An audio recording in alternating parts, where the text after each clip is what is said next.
오늘 말씀은 여호수아 14장 6절에서 15절까지 말씀입니다. 말씀의 제목은 잃어버린 땅을 찾아서라는 제목으로 말씀을 나누겠습니다. 먼저 오늘 본문을 읽어 드리겠습니다. 그때의 유다 자손이 길갈에 있는 여호수아에게 나아오고 그니스 사람 여분네 아들 갈렙이 여호수아에게 말하되 여호와께서 가데스 바네아에서 나와 당신에게 대하여 하나님의 사람 모세에게 이르신 일을 당신이 아시는 바라.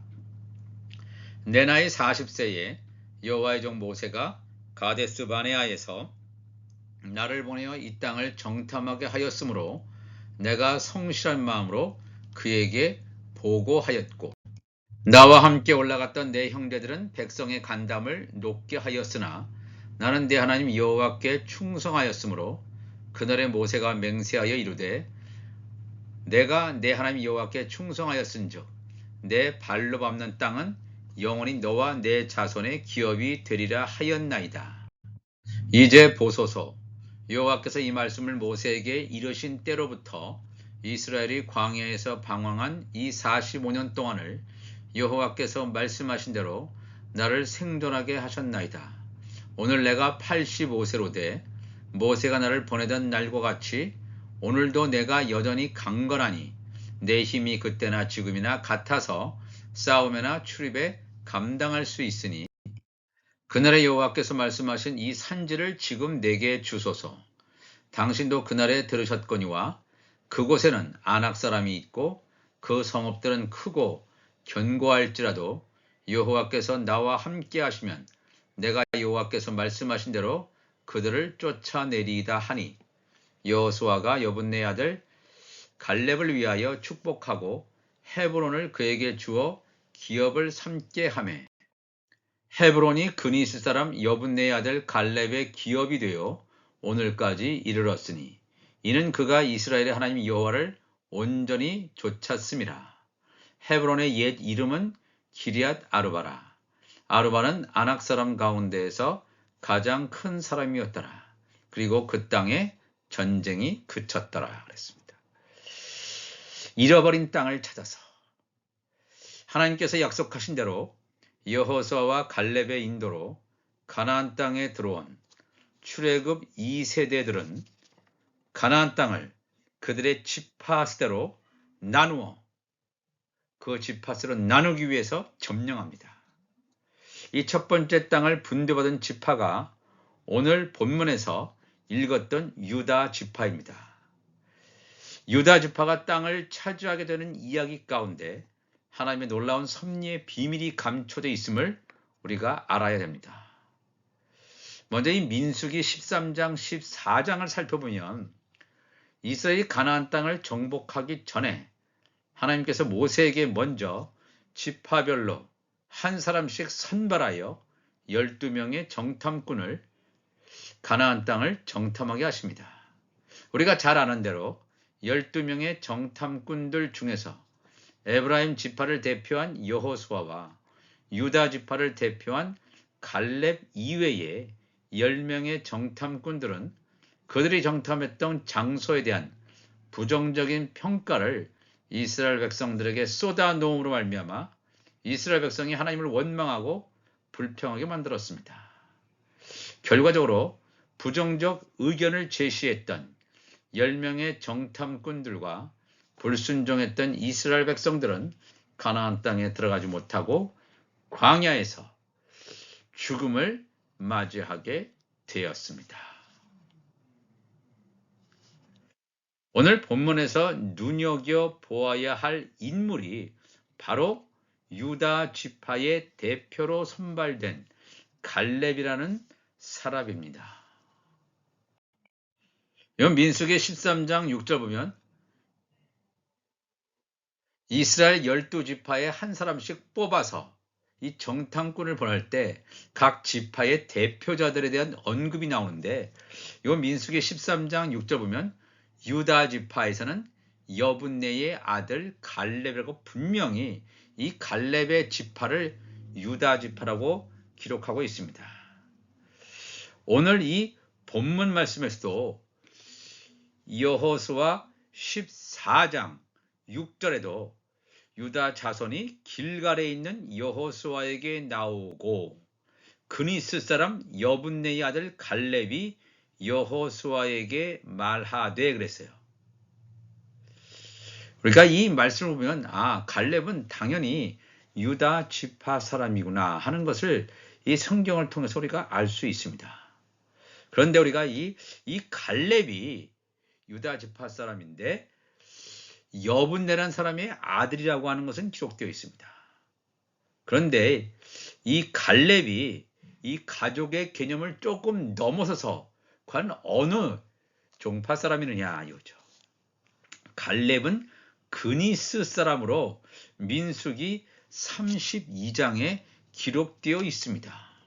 민수기 32장 11절 보면 애굽에서 나온 자들이 20세 이상으로는 한 사람도 내가 아브라함과 이삭과 야곱에게 맹세한 땅을 결코 보지 못하리니 이는 그들이 나를 온전히 따르지 아니하였음이니라. 그러나 여기 12절이 나오죠. 그러나 여기는 그나스 사람 여분네의 아들 갈렙과 눈의 아들 여호수아는 여호와를 온전히 따랐느니라 그랬습니다.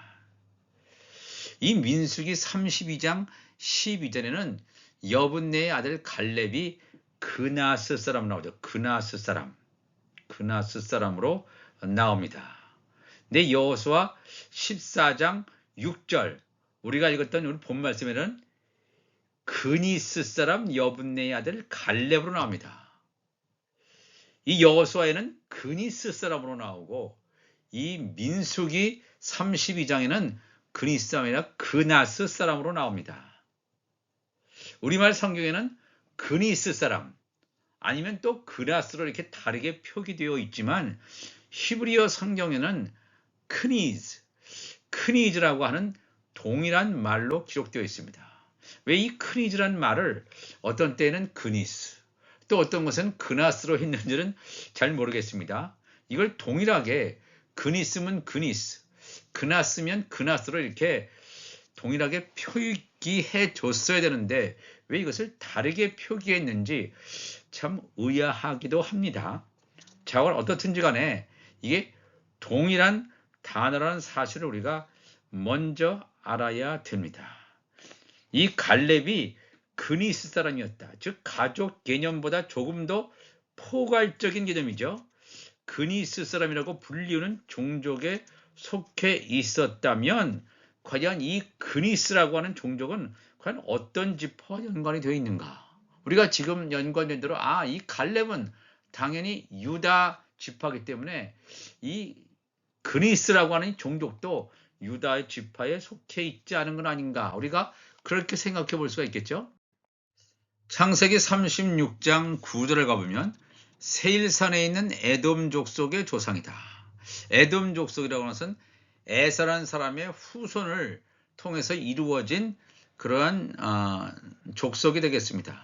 에돔 족속의 조상 에서의 족보는 이러하고 에돔 자손 중에 족장은 이러하니라. 그러니까 에돔 자손 가운데서 여러 족장이 있겠죠. 여러 지도자들이 있단 말입니다. 에서의 장자 엘리바스의 자손으로는 대만 족장, 오말 족장, 스보 족장, 그나스 족장. 이 그나스, 그니스라는 것입니다. 그나스라는 족장.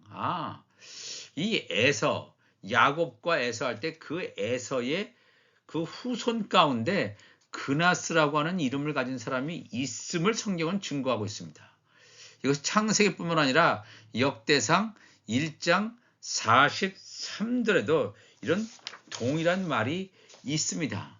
이스라엘 자손을 다스리는 왕이 있기 전에 에돔 땅을 다스리는 왕은 이러하니라. 부월의 아들 벨란이 그의 도성 이름은 딘하바이며 하닷이 죽은. 또 51절로 넘어가 보면 하닷이 죽으니라. 그리고 에돔의 족장은 이러하니 딥나 족장과 알랴 족장과 여댓 족장과 오홀리바마 족장과 엘라 족장과 비논 족장과 그나스 족장. 틀림없이 이 에돔 족속 가운데 그나스 족장이 있음을 성경은 창세기에서 역대상 하에서 분명히 증거하고 있습니다. 그렇다면 이 창세기 본문에서 살펴보면 그나스 족장의 이름을 딴 종족은 바로 에서의 손자임을 알 수 있죠. 에서의 손자. 근데 이 에서는 이삭의 쌍둥이 아들 중에서 장자인 에서를 말합니다. 이스라엘 12지파는 야곱의 아들들의 이름을 딴 지파로 명명된다는 것을 우리가 다 잘 알고 있습니다. 그렇다면 이 그니스 또는 그나스라고 하는 이 종족은 이스라엘 12지파가 아니라 에서에게서 나온 에돔 종족의 가문이었습니다. 그런데 어떻게 해서 에돔의 가문이었던 그니스 종족이 이스라엘 지파에, 그것도 유다 지파에 속하게 되었는지 매우 놀라울 따름입니다. 이 에서는 가나안 땅의 여인들과 결혼을 합니다. 그래서 그의 후손 가운데 유다 지파에 속하는 사람이 나왔다는 것은 굉장히 이례적인 일입니다. 굉장히 신비스러운 일입니다. 놀라운 일입니다. 갈렙의 아버지의 이름은 여분네죠.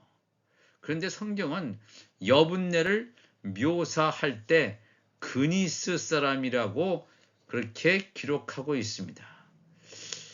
이 여분네에게는 갈렙이라고 하는 이 아들과 그나스라고 하는 이 아들이 있음을 성경은 또한 증거하고 있습니다. 여호수아 15장 17절에 갈렙의 아우 그나스라고 했죠.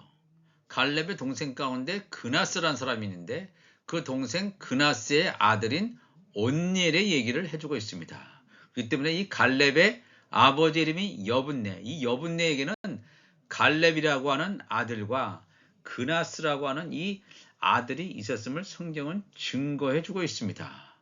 그나스라고 하는 것이 갈렙 또 그나스 또한 이들의 아버지인 이 여분네가 소속되어 있는 하나의 지파 밑에 있는 개념으로서의 그니스, 그러한 종족을 또 언급하고 있는데, 이런 동일한 이름을 지파가 아니라 하나의 종족의 이름을 자기 아들의 이름으로 사용한 것을 또한 볼 수가 있겠습니다.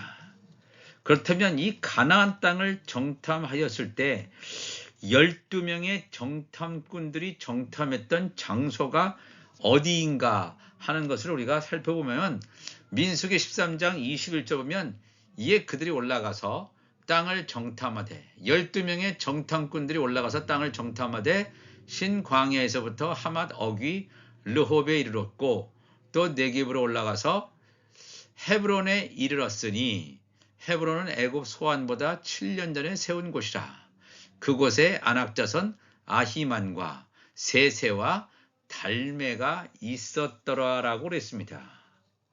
이 참으로 중요한 말씀입니다.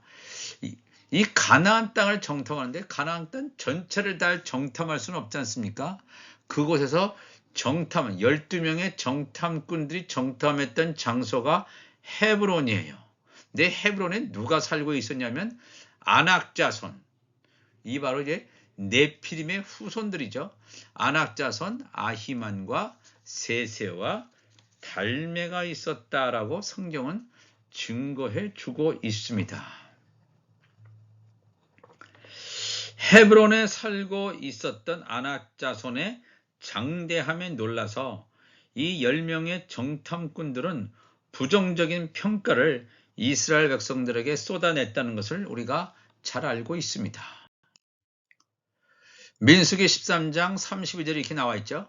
이스라엘 자손 앞에서 그 정탐한 땅을 악평하여 이르되 우리가 돌아다니며 정탐한 땅은 그 거주민을 삼키는 땅이요. 정탐한 땅이 뭐예요? 가나안 땅 중에서 헤브론을 말하겠죠. 거기서 본 모든 백성은 신장이 장대한 자들이며 거기서 네피림 후손인 안악자손의 거인들을 보았나니 우리는 스스로 보기에도 메뚜기 같으니 그들이 보기에도 그와 같았을 것이니라. 가나안 땅 가운데서도 이 헤브론을 정탐했다는 것입니다. 헤브론에 누가 살고 있었냐면 네피림, 안악자손의 후손들이 살고 있었음을 성경은 분명히 증거하고 있습니다.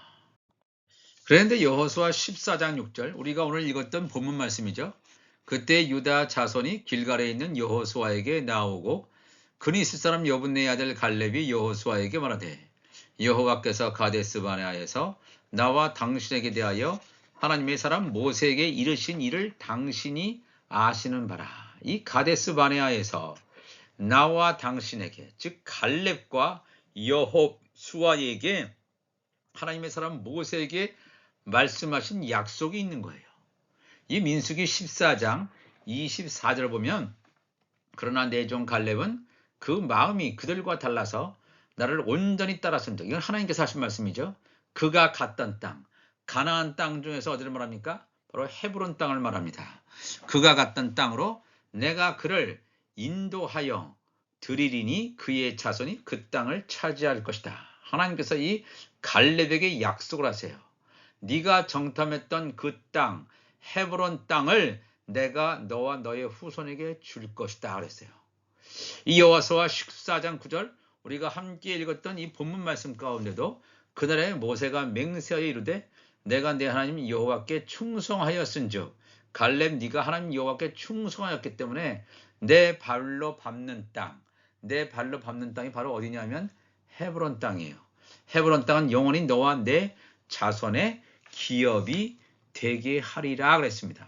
이 약속을 하나님도 하셨고 하나님께서 하신 것을 이 모세가 듣고 분명히 모세도 이렇게 헤브론 땅은 바로 이 갈렙의 소유임을, 갈렙과 그의 후손의 소유임을 분명히 말을 하고 있습니다. 여호수아 12장 7절 이하의 말씀 보면 여호수아와 이스라엘 자손이 요단 이편 곧 요단 서쪽을 말하는 거죠. 서쪽 레바논 골짜기에 바알갓에서부터 세일로 올라가는 곳 한락산까지 쳐서 멸한 그 땅의 왕들이라고 그랬어요.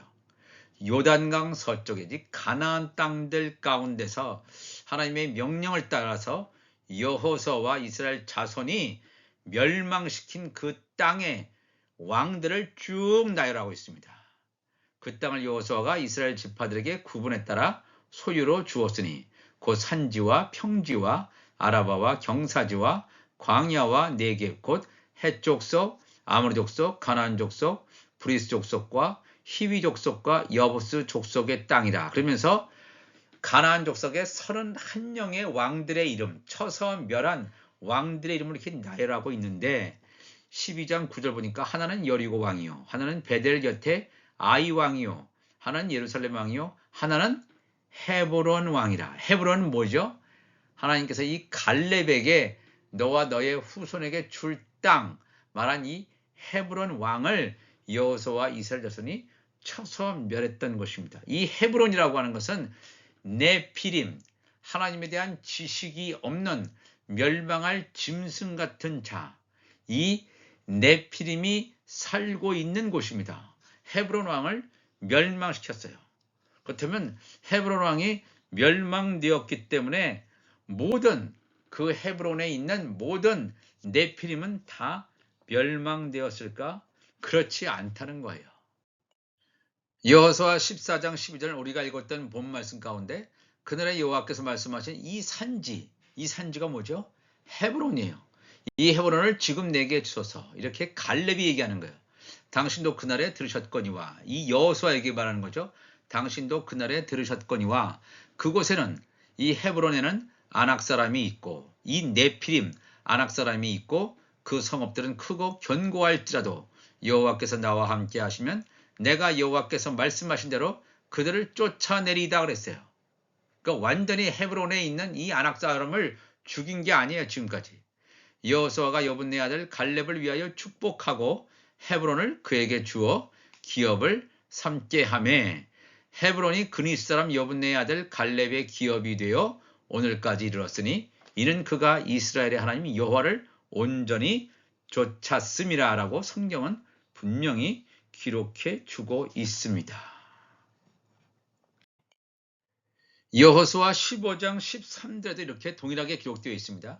여호와께서 여호수아에게 명령하신 대로 여호수아가 기럇 아르바 곧 헤브론이죠. 기럇 아르바라는 그런 명칭을 사용도 했었는데 기럇 아르바라는 곳이 곧 헤브론을 유다 자손 중에서 분깃으로 여분네 아들 갈렙에게 주었으니 아르바는 아낙의 아버지였더라. 이 아르바라고 하는 것은 아낙 자손, 이 네피림의 우두머리예요. 안악이라고 하는 그 종족 가운데서 가장 뛰어난 그 사람, 그 파더 같은 사람이 아르바인데, 기럇 아르바라고 하는 것은 그 아버지, 안악의 아버지의 이름을 따서 아르바의 도시다, 그런 뜻입니다. 기럇이라고 하는 것은 타운이라는 뜻인데, 기럇 아르바, 아르바의 도시라고 할 정도로 네피림이 엄청나게 번성했던, 엄청난 세력을 가지고 있던. 그런데 이 갈렙이 14절에 보니까 갈렙이 거기서 안악의 소생, 이 네피림들이죠. 안악의 소생 그 세 아들 곧 세세와 아히만과 달메를 쫓아내었다 그랬습니다.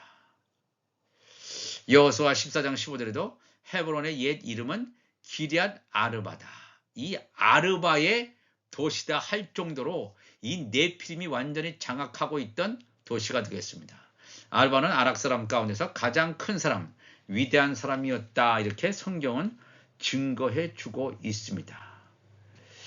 10명의 정탐꾼들이 헤브론에 거하는 키가 장대한 아낙 자손을 보고, 이 기럇 아르바에 있는 아낙 자손을 보고 놀라서 부정적인 평가를 한 반면에 갈렙은 어떻게 하여 이들을 보고도 전혀 위축되지 않았을까요? 물론 하나님의 말씀에 대한 믿음이 있었죠. 하나님에 대한 철저한 헌신, 하나님의 명령이 그에게 있었기 때문에 그는 위축되지도 않고 그 땅을 점령하기 위해서 가야 된다고 외쳤던 것입니다.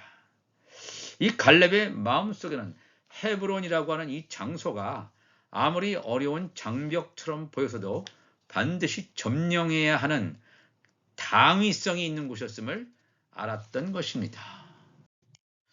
창세기 23장 2절 보면 아브라함의 아내 사라가 가나안 땅 헤브론 곧 기럇 아르바에서 죽음에 아브라함이 들어가서 사라를 위하여 슬퍼하며 애통했다 그랬습니다. 이 여호수아와 갈렙 이전에 그들의 조상 가운데 이 아브라함이 있고 사라가 자기의 수명을 다해서 죽는 장소가 어디냐면 헤브론, 즉 기럇 아르바라고 그랬습니다. 그때까지만 해도 이 아브라함에게는 어떠한 그 땅이 있지 않았습니다. 아브라함이 땅을 샀던 때가 바로 이 그의 아내 사라를 위한 매장지였습니다. 창세기 23장 19절에 그 후에 아브라함이 그 아내 사라를 위하여 사라를 가나안 땅 마므레라고 하는 것은 헤브론 땅을 말합니다. 마므레암 막벨라 밭 굴에 장사하였더라. 해쪽 속 에브론으로부터 이 밭을 사고 이 매장지 굴을 사서 자기 아내 사라를 매장했던 그 장소가 어디냐면 바로 헤브론이었다 하는 것을 우리가 알 수 있겠습니다. 이건 굉장히 중요한 뜻을 담고 있습니다. 이것은 무엇을 의미하냐면 아브라함의 무덤, 아브라함의 품으로 알려져 있는 하나님의 종들이 죽은 후에 가게 되는 상징적인 영적인 장소이기 때문입니다.